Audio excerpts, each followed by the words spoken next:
मेरा ग्रेजुएशन में अगर देखा जाए तो मैं फर्स्ट डिवीज़न भी पास नहीं हो पाया था। ओके। तो इससे अगर देखा जाए कि मैं जब सेकंड डिवीज़न पास होते हुए एक इस पद पर आकर चयनित हुआ हूँ, ये उसका खाना था। मेरा तीसरा भाई है, वो सब 12th में है, उसका नीचे वाला खाना था। तो हमारी बीच वाले भाई के पास किताबें हैं? जी सर, ये 2 खाने 3 खाने उन्हीं के हैं, क्योंकि बीएमएस में बताते हैं थोड़ा मोटी किताबें होती हैं। ये उसका खाना था। मेरा तीसरा भाई है, वो सब 12th में है, उसका नीचे वाला खाना था। तो हमारी बीच वाले भाई के पास किताबें हैं? जी सर, ये 2 खाने 3 खाने उन्हीं के हैं, क्योंकि बीएमएस में बताते हैं थोड़ा मोटी किताबें होती हैं। हमने 10 घंटे पढ़ लिया कि आज मुझे इतना चैप्टर खत्म करना है जी। तो उसमें। Hello everyone, welcome to student. तो सभी हमारे साथ है विश्वास सर, जिनका नायब तहसीलदार के पोस्ट पर सिलेक्शन हुआ है 27 रैंक के साथ। ये सर का तीसरा अटैम्प्ट था। तो आज हम उनसे जानेंगे उनकी जर्नी, स्ट्रैटेजी, बुक लिस्ट, कैसे उन्होंने प्रिपरेशन वगैरह करी है। सो अभी तक आपने चैनल को सब्सक्राइब नहीं किया तो चैनल को सब्सक्राइब कर लीजिए, इस वीडियो को लाइक करिए।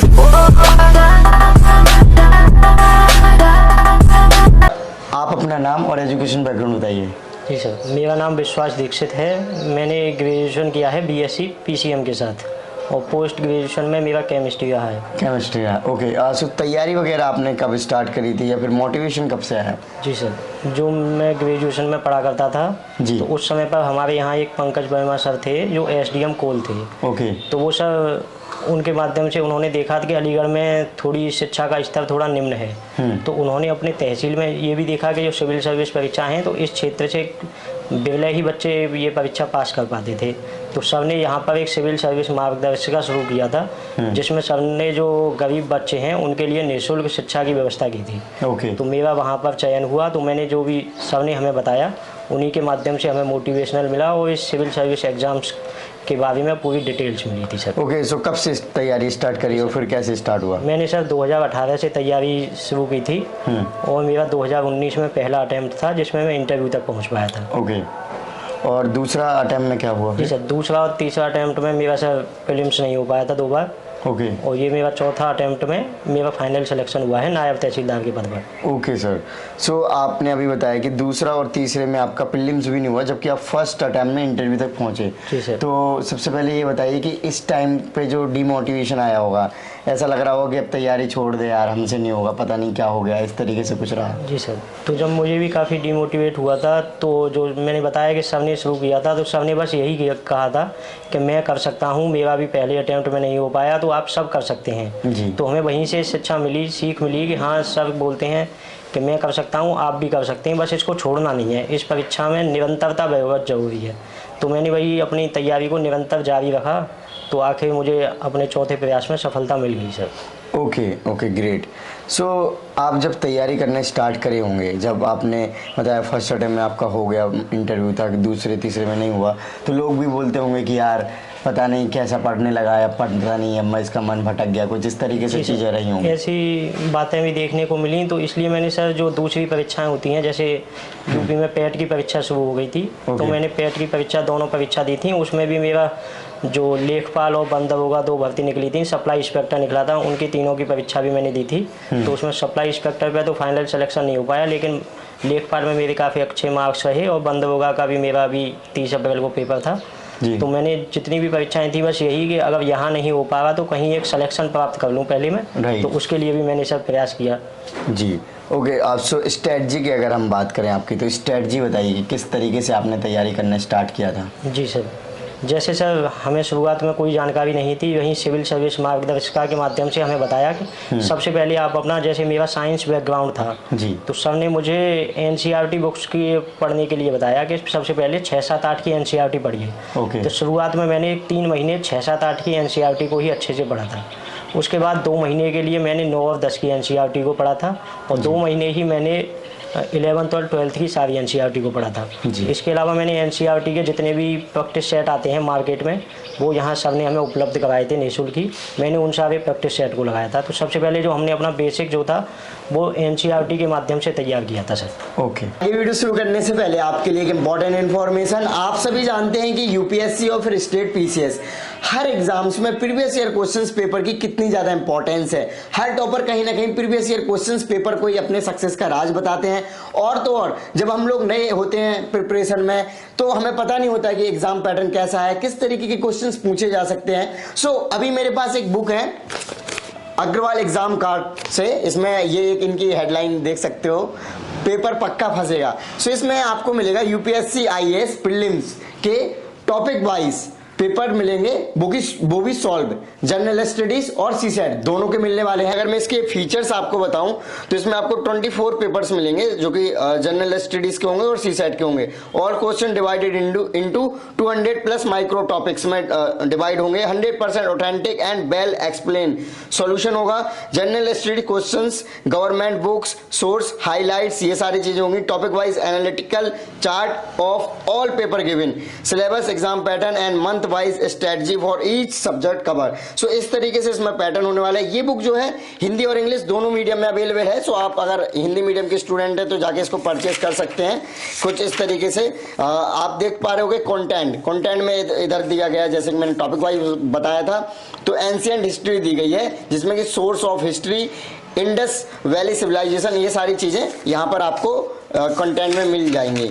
सो अब देखते हैं इन्होंने अप्रोच बताई है। What is civil service exam, जो बेसिक चीजें होती हैं जो कि आप अंडरस्टैंड कर सको एग्जाम्स को यूपीएससी सीएससी के। आ जाता है क्वेश्चंस पेपर पे हम, जो कि एंशिएंट हिस्ट्री का है। तो आप देख सकते हैं यहाँ पे क्वेश्चंस दिया गया है, फिर इसका आपको आंसर भी दिए गए हैं, और उसके बाद आपको इधर पे आपको मिलेगा इनका सॉल्यूशन। सो आप ये देख सकते हैं डिटेल सॉल्यूशन दिया गया और सोर्स भी बताया गया, जो कि सबसे ज्यादा इंपॉर्टेंट चीज हो जाती है।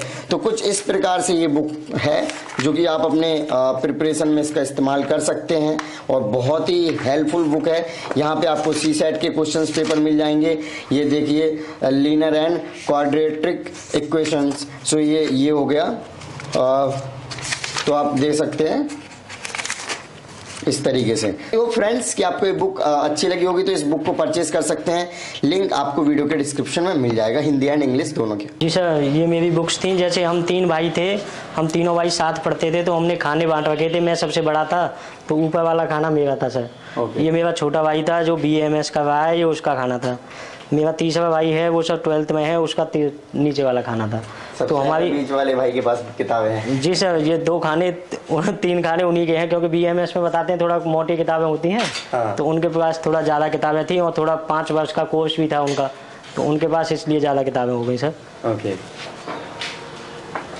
और जैसे सर आप देख सकते हैं, ये कहा जाता है कि एक मैप वगैरह होना चाहिए। मेरे में केवल एक हनुमान जी का तस्वीर है, मैप वगैरह नहीं था। मैप वगैरह जो भी मैं देखता था वो मेरे बुक से ही देखता था। जो भी मेरे पास एक ऑक्सफोर्ड का मैप था और एक विनोद मिश्रा सर का मैप था।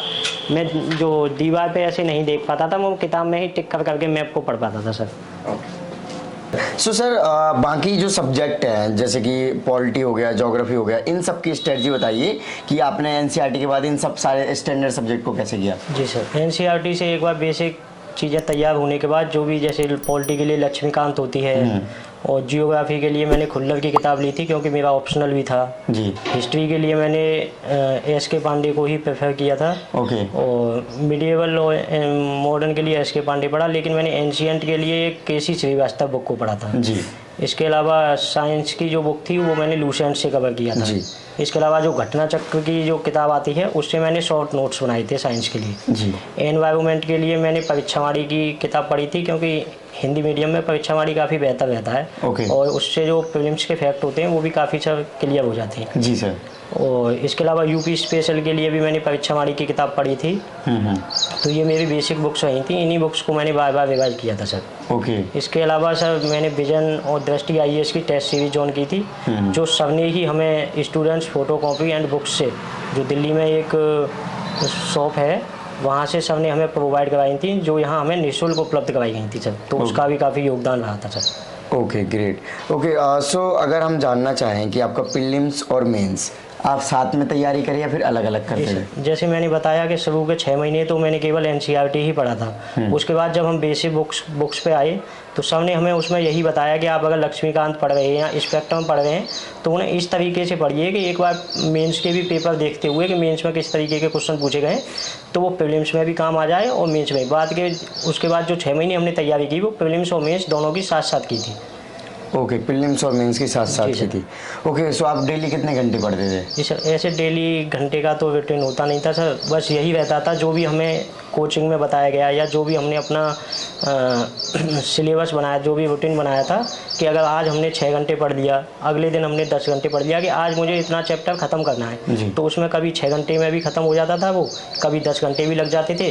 पर जैसे जैसे एग्ज़ाम पास आता था ये लगता था आज पूरा जीएस का एक पेपर का रिवाइज करना है, तो उस टाइम पर सर 14-15 घंटे भी लग जाते थे। ओके, सो कभी कभी जैसे कि एग्ज़ाम जब नज़दीक आ जाता है तो प्रीलिम्स के टाइम पे कितने टाइम पहले आप मेंस के लिए पढ़ना छोड़ देते थे या फिर प्रीलिम्स स्पेसिफिक हो जाते? जी सर, जैसे अब इस टाइम 14 मई को एग्ज़ाम है यूपीपीसीएस का, और अभी हमारा 13 मार्च को इंटरव्यू ख़त्म हुआ था, तो 13 मार्च के बाद 2 दिन थोड़ा रिलैक्स करके मैंने 16 मार्च से और आगे 2 महीने का अपना पूरा टाइम टेबल बना लिया था कि 2 महीने मुझे प्रीलिम्स पर किस तरीके से तैयारी करूँगा। ओके, सो 2 महीने क्या टाइम टेबल बनाया जी आपने? सर, 2 महीने मैंने बनाया था। सबसे पहले मैंने सर अपना जो सब्जेक्ट थे उन्हें 3-3 दिन में बांट दिया था। मैंने सबसे पहले 15 दिन का टाइम टेबल बनाया था कि मुझे 3 दिन हिस्ट्री पढ़नी है तीनों, ओके, उसके बाद 2 दिन मुझे जियोग्राफी पढ़नी है, ओके। 1 दिन मुझे पॉलिटी पढ़नी है, और 1 दिन मुझे एनवायरनमेंट और इकोनॉमिक्स पढ़नी है, जी। 1 दिन मुझे यूपी स्पेशल और साइंस पढ़ना है। हाँ। तो इसलिए मैंने 5 पार्ट में बांटते हुए 15 दिन का अपना टाइम टेबल निश्चित किया था। इसके अलावा मैंने 3 दिन अलग से करंट अफेयर के लिए रखे थे, क्योंकि मैं मेंस और इंटरव्यू दे के आया था, तो थोड़ा प्रीलिम्स के फैक्ट थोड़ा मिस हो रही थी, तो इसलिए मैंने शुरुआत में थोड़ा एक बार बेसिक बुक्स को एनसीईआरटी को इस तरीके से 15 दिन में बांटते हुए मैंने उनको कवर किया था सर पूरे मार्च के महीने के लिए। ओके, सो करंट अफेयर्स की कितनी ज़्यादा इंपॉर्टेंस है अगर हम जानना चाहें यूपीपीसीएस स्पेसिफिक एग्जाम में? अगर हम इनके पिछले कुछ प्रीवियस ईयर क्वेश्चन पेपर को रिव्यू करें तो लगभग 30 क्वेश्चन करंट अफेयर के सब रहते हैं। तो उसके लिए जो सबसे पहले मैंने किया था, मैं डेली न्यूज़पेपर पढ़ता था, उसकी कटिंग को भी काट के रख लेता था। इसके अलावा दृष्टि की वेबसाइट है सर हिंदी मीडियम के लिए, ओके। मैं उससे डेली न्यूज़ लिखा करता था, जो भी ऐसे उसमें डेली न्यूज़ आती हैं डेट वाइज, तो उसे एक नोट्स पर एक अलग रजिस्टर बना के उस पर डेली न्यूज़ लिखता रहता था। ओके, इसके अलावा दृष्टि के यूट्यूब चैनल से भी मैं डेली न्यूज़ लिखता था, जी। और एक यूट्यूब चैनल भी था बातें यूपी की, ओके, मैंने सर उसको भी काफ़ी फॉलो किया। उससे जो यूपी का जो स्पेशल करंट अफेयर होता है वो मैंने वहाँ से ही तैयार किया था, तो इसको मैं डेली एक रजिस्टर पर लिखा करता था। इसके अलावा जो मंथली मैगजीन आती थी प्रतियोगिता दर्पण और दृष्टि आईएएस की मैगजीन आती थी, उन दोनों को मैं मंथली मैगजीन लेता था सर। Okay, great.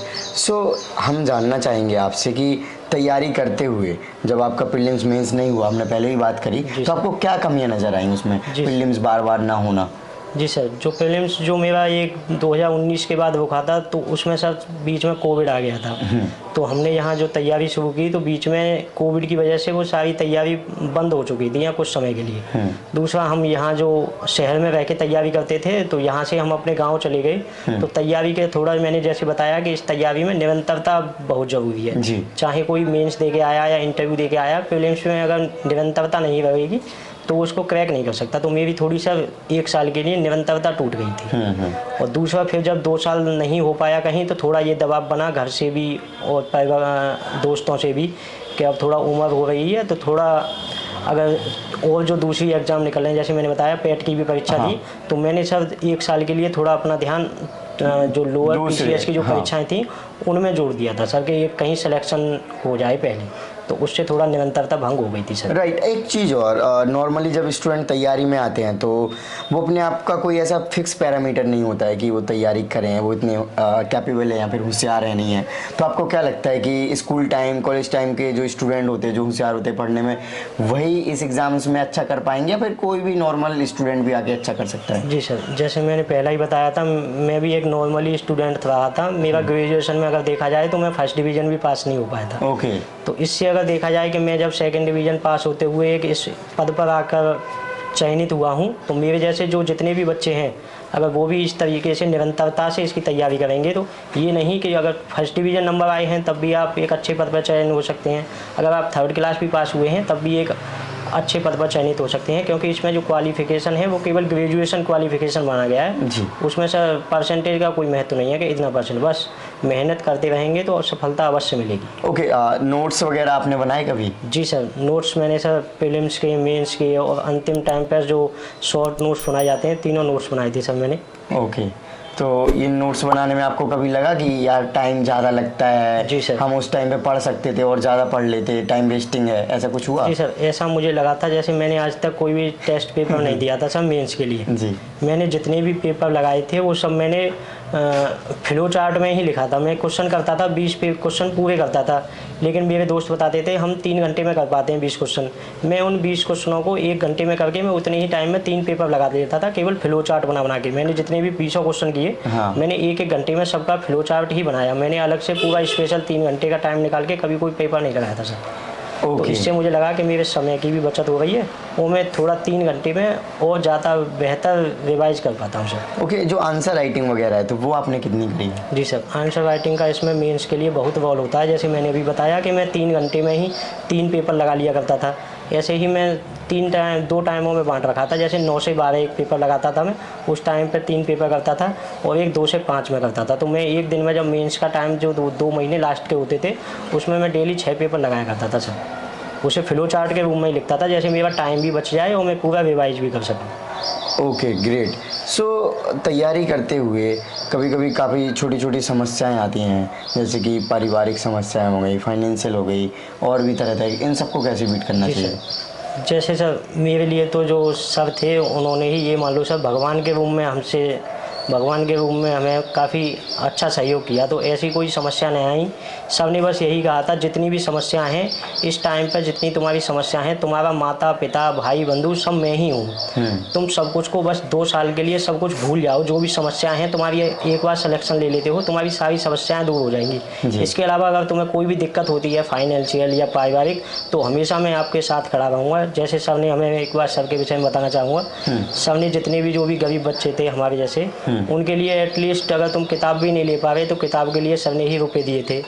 यहाँ रह के जो बच्चे किराया नहीं दे पा रहे थे उनका किराया भी सर ने दिया था। बच्चे इंटरव्यू देने के लिए या मेंस का पेपर देने के लिए होटल में रुक रहे हैं, वो भी सर ने अपनी तरफ से ही बुक किया था। तो यहाँ जो CSM में जितने भी बच्चे तैयारी करते हैं उसके लिए फाइनेंशियल सर ने कोई भी प्रॉब्लम नहीं होने दी सर। हाँ सर, तो बहुत ज़्यादा ही ग्रेट है इस प्रकार से देखा जाए। ओके, सो रिवीजन का क्या आपका सर्कल रहता था?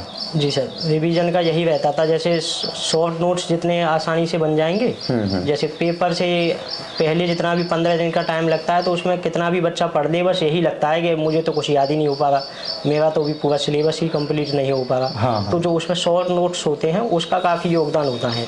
तो मैंने शॉर्ट नोट्स का ही सहारा लिया था रिवीजन के लिए, जिससे अंतिम समय पर लगता था कि हाँ मेरा कोई भी सिलेबस का टॉपिक छूटा नहीं है और मेरी तैयारी पूरी है। तो आज तुम्हें विश्वास बना रहता था कि हाँ मेरा, जैसे मैंने बताया, फर्स्ट अटेम्प्ट ही मैं इंटरव्यू पे पहुंचा था, फाइनल सिलेक्शन नहीं हो पाया। तो मेंस में मैंने दोनों बार दिया, दोनों बार ही अच्छे नंबर प्राप्त किए सर। जी, ओके। सो प्रीलिम्स और मेंस में आपको क्या मेजर डिफरेंस लगता है? आई थिंक ऑलमोस्ट सारे सिलेबस सब्जेक्ट तो सेम होते हैं, थोड़ा बहुत छोड़ दें तो। जी सर, जैसे साइंस का सबसे पहले बताऊंगा सर, मैं साइंस के लगभग 20 से 22 क्वेश्चन आते हैं प्रीलिम्स में, लेकिन मेंस में देखा जाए तो इतना फैक्चुअल कोई क्वेश्चन नहीं आता मेंस जो साइंस का है। तो उसमें थोड़ा डिफरेंस होता है सबसे ज़्यादा। इसके अलावा सर देखा जाए वर्ल्ड हिस्ट्री आता है मेंस में, प्रीलिम्स में उसका कोई भी रोल नहीं होता। इंडिया आफ्टर इंडिपेंडेंस आता है। ऐसे कुछ टॉपिक्स को छोड़ दिया जाए तो उन ऐसे ही मैंने बना लिया था कि ये टॉपिक्स तो मुझे केवल मेंस के लिए ही पढ़ने हैं। तो जब भी मैं प्रीलिम्स की 3 या 4 महीने तैयारी करता था तो मैं मेंस के उन वाले टॉपिकों को नहीं पढ़ता था जो मेरे प्रीलिम्स से संबंधित नहीं है। लेकिन जो टॉपिक प्रीलिम्स और मेंस दोनों में आते हैं मैं उनको दोनों को साथ कवर करता था। जैसे डेली अगर हम 20 क्वेश्चन नहीं लगा पा रहे तो मैं डेली 5 क्वेश्चन जरूर लिखता था सर प्रीलिम्स के टाइम पर भी, फ्लो चार्ट बनाते हुए। सो सर, जो आपने इंटरव्यू दिया, तो जो फर्स्ट टाइम इंटरव्यू दिया था और इस बार इंटरव्यू दिया, तो क्या मेजर डिफरेंस लगा? और फर्स्ट टाइम जैसे इंटरव्यू दिया हुआ तो ऑब्वियस सी बात है कि ज़्यादा पॉजिटिव रहा होगा फर्स्ट टाइम अटेम्प्ट में जाते हैं तो। जी सर, फर्स्ट टाइम में पॉजिटिव तो रहा था। थोड़ा यही था कि पहली बार इंटरव्यू दे रहे हैं, पता नहीं कैसा होगा। यहाँ जो सर ने मॉक टेस्ट कराए थे उनमें मेरा काफ़ी अच्छा प्रयास था। सर बोलते थे बहुलता अच्छे हो आप थोड़ा जो भी बोलते हो उसमें रुकते नहीं हो, जैसे बीच में हिचकिचा जाते हैं तो आपका जो बोलने का जो गति है वो प्रवाह अच्छा है। तो मुझे बस ये लगा कि हाँ मैं चलो बोलता अच्छा हूँ तो वहाँ भी अच्छा कर पाऊँगा। लेकिन जैसे ही मैं इंटरव्यू के लिए जो बोर्ड के सर थे, PK सर थे मेरे में, तो मैं बाहर बैठा तो मुझे लगा ये शायद प्रभात सर का बोर्ड है जो उस समय पर सर चेयरमैन थे। तो मुझे थोड़ा कुछ जो मेरे दोस्त पहले दे के आए थे उन्होंने बताया तो प्रभात सर काफ़ी टिपिकल क्वेश्चन पूछते हैं और नंबर थोड़ा कम देते हैं। तो मैं थोड़ा घबरा गया, मैंने लगा शायद ये प्रभात सरकारी बोर्ड है। तो मैं जितनी देर बाहर बैठा था, लगभग 10 मिनट, उस टाइम पे तो मुझे सर बहुत डर लग रहा था कि शायद मेरा तो नंबर लगभग 40-45 के करीब ही नंबर आ पाएंगे। लेकिन जैसे ही मैंने अंदर घुसा और मैंने देखा ये चेयरमैन सर का बोर्ड नहीं है, तो मुझे अंदर थोड़ा एक अलग ही खुशी मिली। तो उससे मेरा इंटरव्यू काफ़ी बेहतर हुआ और मुझे 65 नंबर प्राप्त हुए सर। 65। और जो दूसरा वाला इंटरव्यू था उसमें भी मुझे ऐसा ही रहा। जैसे बच्चे बताते थे जो मेरे साथ के दोस्त थे कि मेरा इनके सर के बोर्ड में था, तुम अपना यही रहना, बस भगवान से ये करना कि इन सर के बोर्ड में पड़ जाए तुम्हारा। जैसे मेरा इस बार श्री राम जी मौर्य के सर के बोर्ड में था, तो बच्चे मुझे बताते थे राम जी मौर्य सर अच्छे नंबर देंगे, 65 से ऊपर ही नंबर देते हैं। तो जैसे ही मैं वहाँ बाहर बैठा तो मुझे पहले से ही खुशी मिली, मैंने कि अच्छा हुआ इस बार जिनका चाह रहे थे उन्हीं के बोर्ड में मेरा इंटरव्यू हो गया। तो सर इंटरव्यू में दोनों में ही मेरा ये अच्छा रहा कि एक बार मुझे डरा हुआ था बाहर, और अंदर जाते ही मैं एकदम खुश हो गया, मैंने कि चलो इन सर के बोर्ड में। अच्छा, इस बार क्या क्वेश्चन पूछा उन्होंने? थोड़ा सा अलग पूछा होगा कि यार तुम पहली बार में तो इंटरव्यू आ गया, फिर क्या करते रहे? जी सर, जैसे सर ने यही पूछा था सबसे पहले कि आप कहाँ से हो और फर्स्ट अटेम्प्ट के बाद इतने 3 साल कैसे गुजारे, बेरोजगार रहे, थोड़ा दबाव भी बना होगा। मैंने कहा सर हाँ दबाव तो बना था। फिर उन्होंने पूछा अच्छा, फिर उन्होंने जियोग्राफी का क्वेश्चन पूछा था सबसे पहले कि आप जियोग्राफी ऑप्शनल है आपका, तो मुझे बस एक लाइन में जो अक्षांश और देशांतर रेखा होती हैं उनकी इम्पोर्टेंस बता दो कि इनकी हमारे जीवन में ये इम्पोर्टेंस है। तो सर ने बस यही सबसे पहला क्वेश्चन पूछा। उसके बाद दूसरा क्वेश्चन उनका ग्रीनविच मीन टाइम से था कि ग्रीनविच मीन टाइम क्या होता है और भारत के लिए यह कितना है। तो दोनों ही बहुत ही बेसिक क्वेश्चन पूछे थे जियोग्राफी के शुरुआत में मुझसे। ओके, सो लास्ट में जो फ्यूचर एस्पिरेंट हैं जो कि यूपीपीसीएस की तैयारी कर रहे हैं, उनको क्या मैसेज देना चाहेंगे? जी सर, मैं यही देना चाहता हूँ कि सर जैसे मैं 3 साल लगा रहा इसमें, मैंने अपनी निरंतरता को भंग नहीं होने दिया। अगर मैंने अपनी निरंतरता को भंग भी किया तो मैं बीच में 2 साल प्रीलिम्स भी पास नहीं कर पाया था। तो जो भी नए स्टूडेंट हैं और वो बस धैर्य बनाए रखें। जैसे कहा जाता है राम सहायक होते उनके जो होते खुद आप सहायक। तो जैसे सबने हमें समझाया कि मैं तुम्हारे साथ जब तक ही हूँ जब तक आप मेरे साथ लगे रहेंगे। तो अगर सब बच्चे अपनी पूरी ईमानदारी से और धैर्य के साथ परिश्रम के साथ इसमें लगे रहेंगे तो एक दिन सफलता अवश्य मिलेगी। इसके अलावा जो भी साइंस बैकग्राउंड के स्टूडेंट हैं या आर्ट बैकग्राउंड के स्टूडेंट हैं उनको सबसे पहले बस इस परीक्षा में थोड़ा टिपिकल होता जा रहा है। फैक्चुअल के अलावा अब कॉन्सेप्चुअल क्वेश्चन ज़्यादा पूछे जा रहे हैं। तो एक बार अपना बेसिक कॉन्सेप्ट क्लियर करने के लिए एनसीईआरटी का रिवीजन लगभग 2 महीने या बिल्कुल जो नए हैं अब तो थोड़ा कम टाइम बचा है, तो अब तो जिन्होंने अपना शॉर्ट नोट्स बना रखे होंगे, फैक्चुअल क्वेश्चन लिख रहे होंगे, जो भी घटना चक्र हैं उनको नोट्स बना रखे होंगे, इस टाइम तो उसी का रिवाइज करें। लेकिन जो बच्चे इस साल नहीं देंगे अगली साल दें तो वो शुरुआत के 2 या 3 महीने एनसीईआरटी पे अपनी पकड़ मजबूत बनाएं। तो ये मेरी उनको सलाह है। और इसके अलावा जो बेसिक बुक्स हैं, जैसे मैंने बुक्स का पहले भी नाम लिया, एक ही बुक को बार बार पढ़ें, 10 बार पढ़ें, 15 बार पढ़ें। उस बुक्स का जैसे कहा जाता है जितना भी देखो हर आदमी में होते हैं 10-20 आदमी, जिनको भी देखो कई बार देखना। तो एक बुक को हम जितनी भी बार पढ़ेंगे हमें हर बार नई कुछ चीज़ मिलनी पड़ेगी, सीखने को मिलेगी। तो एक बुक को ही पढ़ो, बार बार पढ़ो, तो उससे ये होता है कि कॉन्सेप्ट जो होते हैं हमें दिमाग में बैठ जाते हैं और नए नए फैक्टों में नहीं उलझते फिर सब। तो ये मेरी जो भी नए एस्पिरेंट हैं उनके लिए मेरा यही सुझाव है sir. Okay, so thank you so much sir for your lovely message. Thank you. So friends, आपने देखा कि सर ने अपनी जर्नी को डिटेल में शेयर किया। सो आई होप कि आपको वीडियो अच्छी लगी होगी, तो इस वीडियो को लाइक करें। अभी तक आपने चैनल को सब्सक्राइब नहीं किया तो चैनल सब्सक्राइब कर लीजिए। जय हिंद।